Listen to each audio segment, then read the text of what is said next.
He roasted lefties at college. He was so good at that. Facts don't care about your feelings. He crushed old Piers Morgan, dressed in a cute little hat. He saw good in the world, talking facts and not feelings. He called a dude, and bro got trolled and went reeling. You're not educated on Would you genetics? actually like to discuss the genetics or no? Well, no, What no. are your genetics, sir? You cut that out now, or you'll go home in an ambulance. Yeah, that seems mildly inappropriate for a political discussion. He didn't mainstream delusion. Ben would clap back. Then he went full-fledged Zionism. What's up with that? My first exposure to Ben Shapiro was this clip. Saying that the Boy Scouts have a standard. You must be a biological boy to be a Boy Scout. You have to be a boy to be a Boy Scout. In the name Boy Scouts. And I loved it. I ate Ben Shapiro content up for months afterwards.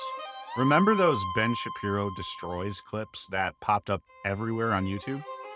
I don't know if I was more fascinated with the hot takes that young college students around the country had, like literally things I'd never heard of, or Ben Shapiro's quick and intelligent responses to the crazy ideas. And actually, I think that's one reason Ben Shapiro went viral. He was an educated person who recognized that the general public didn't understand how much the American education complex had brainwashed young Americans. Watching Ben was the first time I was exposed to transgender debates, identity politics, and many other alarming things. And I think part of what made Ben attractive was that he seemed to be a man for the people. An educated person who recognized the lunacy of the modern American education system and spoke against it for the everyday American.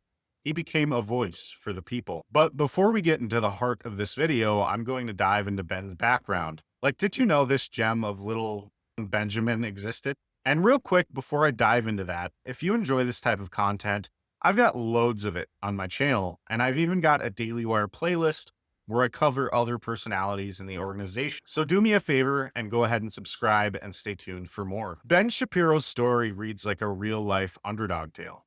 The kind where a pint-sized debater from LA skips grades, writes books as a team, and turns facts into verbal grenades against liberal ideas, all while toting a violin case like a young Mozart gone rogue. Before co-founding the Daily Wire and turning it into an anti-woke powerhouse, Ben was already a sensation, roasting campuses and media giants with logic that left opponents reeling. Born January 15, 1984 in Los Angeles to a Jewish family, his dad a composer scoring Hollywood tunes, mom a TV executive, Ben grew up in a world of creativity and intellect.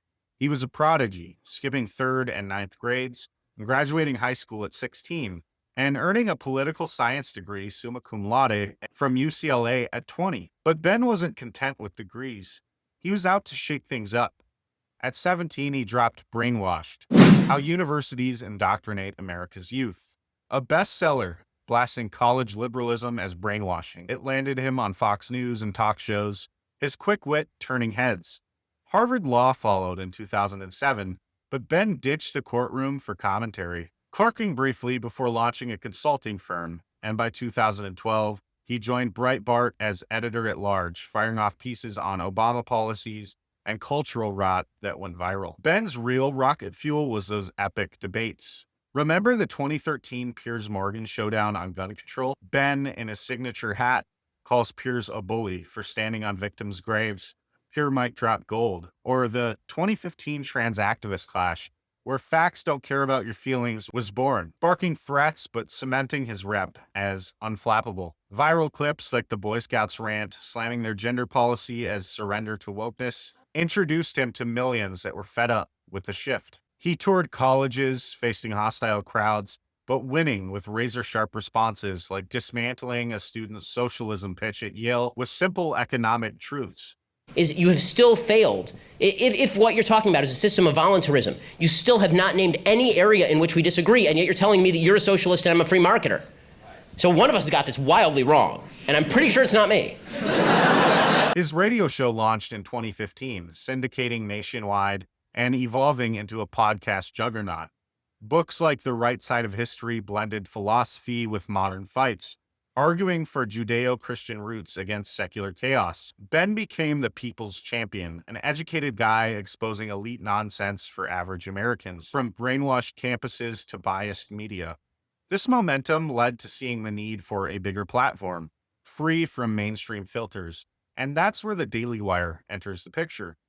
Ben laid out a lot of things that weren't implicitly obvious until you look at them, like how identity politics laid out this implicit hierarchy of worth as a human being. Instead of all men are created equal, Western leftists rewrote the proverb as all white men are trash and black, transgender, lesbian women who are also Muslims are queens and white men oppress us. Seriously, the more minority groups you belong to, the better off you were in the world. I also read a book Shapiro wrote that I was a big fan of. He illustrated the fact that every year ahead of election cycles, racial politics were pushed. In 2012, Trayvon Martin's death received international news coverage, and discussions on racism came up. There was one way to prove that you weren't racist in America: vote for a black man. And that same year, after months of coverage on systemic inequalities faced by African Americans, Barack Obama was elected. This point really hit home for me because I saw it again in the 2020 presidential elections. A man who held a gun to a pregnant woman's stomach was killed by a cop. That man was George Floyd. He's become almost a saint, and his death sparked months, protests, riots, and discussions on racial inequality. At one point leading up near the 2020 presidential elections, support for Black Lives Matter was at an all-time high, with well over half of Americans supporting the organization. That year, the party of love, tolerance, and hate the whiteys was elected into office. Ben exposed for me the danger of identity politics and how group punishment was dangerous, how being loyal to a group of people over the country you live in is tribalism, and how we, thankfully, have moved away from that. We are Americans first and members of groups and tribes second. But this same point is why I've grown sad. Ben Shapiro has changed. After the October 7th attacks on Israel, Ben Shapiro has done nothing but call for war. And it's not that I'm pro-Palestine. I'm not. And I'm not trying to make a wider point on a conflict in the Middle East that is extremely complex. What I am saying is simply this: it's extremely complex. It's okay for conservatives not to be sure where they stand on a foreign war. And it's okay to feel bad for the victims on both sides of the conflict. But Ben Shapiro has publicly clashed with other conservatives, even people in his own organization, over this issue. The guy who screamed "All Lives Matter" when BLM was pushing their garbage is now screaming "Jewish Lives Matter" and ignoring the nuanced discussions surrounding the issue. In order to be a fan of the Daily Wire, you almost have to buy into this Zionist view of the world that many people in the West are finding increasingly unpalatable. I remember when the COVID vaccine came out and the left was telling people that if they don't get vaccinated, they would have to wear a mask. And honestly, it annoyed me to the point where I just didn't comply at all. No one's going to force or coerce me into a political position. And I feel that way with Israel now. If you aren't a conservative and also a Zionist who thinks that Israel is emptying out their food pantries and conducting the last great crusade in the Middle East to save Palestine, then you have sort of become an anathema to mainstream conservatism. And I don't think that's right.